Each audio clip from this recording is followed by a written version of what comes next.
cirugía bariátrica. Bienvenido, muchísimas gracias por estar con nosotros. Gracias por la invitación. Bien, ¿a qué nos referimos entonces cuando hablamos sobre reflujo gastroesofágico? ¿Tiene algo que ver con la acidez? ¿Es similar? Y también se tiende a confundir mucho con la gastritis, ¿cierto? Sí, sin embargo son entidades distintas. Gastritis o acidez gástrica es solamente ubicado hacia el estómago. Cuando este contenido asciende hacia el esófago ya se considera que es reflujo. Para entender un poco esto, cuando nosotros comemos el alimento baja por el esófago hacia el estómago.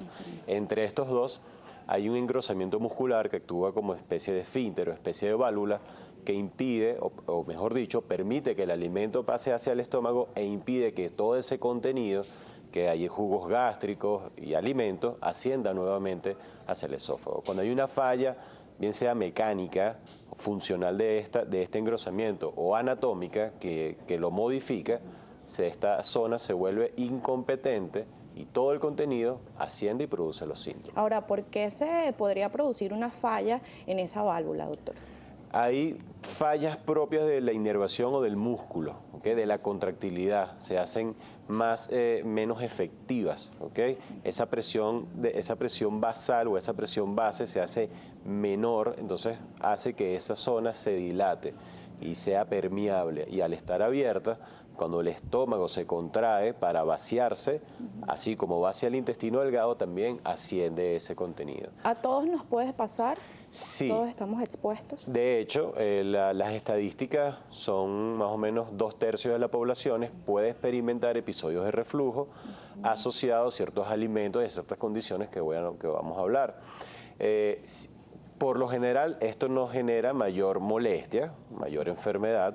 Sin embargo, esto se vuelve ya enfermedad cuando son repetitivos, cuando hay síntomas asociados que, como muy bien lo dijo en el intro, pacientes que no pueden dormir, pacientes que tienen una sensación de quemazón constante, sufren de faringitis, laringitis, otitis, afectación de cuerdas vocales y otra serie de síntomas. Esto sin duda es una enfermedad que puede ser incapacitante, ¿no? Sí, cuando hay casos muy severos, hay personas que todos los días experimentan episodios de reflujo.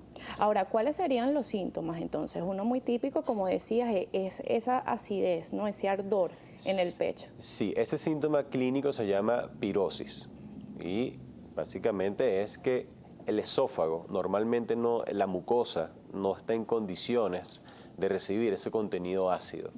Cuando esto asciende, irrita y produce los síntomas. El síntoma clásico es una quemazón detrás del pecho o también llamado pirosis. Ahora, ¿con qué frecuencia se puede presentar esta condición, doctor?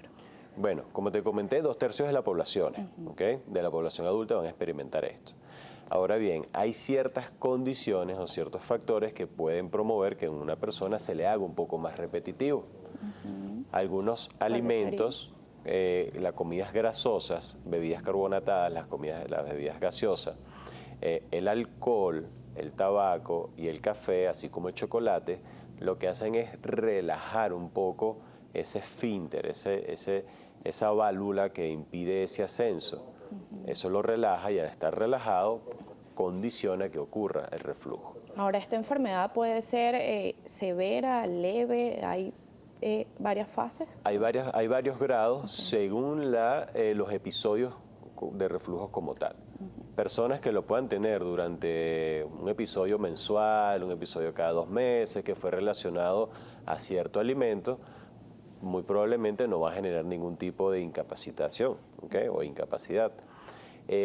Ahora, las personas que lo hacen semanales o diarias, ya se considera que es una enfermedad y que debe ser tratada, que debe ser diagnosticada, que debe ir a un especialista para hacer todos los estudios necesarios. En este caso ya sería un grado severo, ¿no? Sí, de moderado a severo. Incluso hay personas que tienen que levantar la cabecera de la cama para que con la gravedad, ¿okay?, ayuden a prevenir estos episodios. ¿Y deben dormir de esa manera, doctor? Sí, porque el problema que sucede es que durante el sueño los reflejos del cuerpo están un poco más disminuidos y puede haber una broncoaspiración del contenido gástrico, es decir, se va hacia las vías respiratorias y son personas que tienen tos crónica o hacen infecciones respiratorias a repetición Muy y no cierto. saben por qué, y no se le estudia esa parte. Y resulta que cuando son estudiados porque no consiguen otra cosa, es un paciente que tiene una enfermedad por reflujo. Y estas serían las complicaciones del reflujo.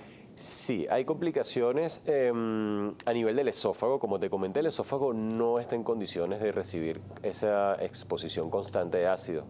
Pueden haber úlceras, ¿ok? Pueden haber laceraciones a nivel de la mucosa y puede existir que el epitelio, o sea, esas células que revisten la mucosa del esófago, puedan mutar, ¿ok? Puede haber transformación de ese epitelio y generen lesiones premalignas. Es decir, que el constante reflujo puede producir cáncer. Eso me lo va a responder al regreso de la pausa. Ya regresamos con más de Noticias Globovisión Salud.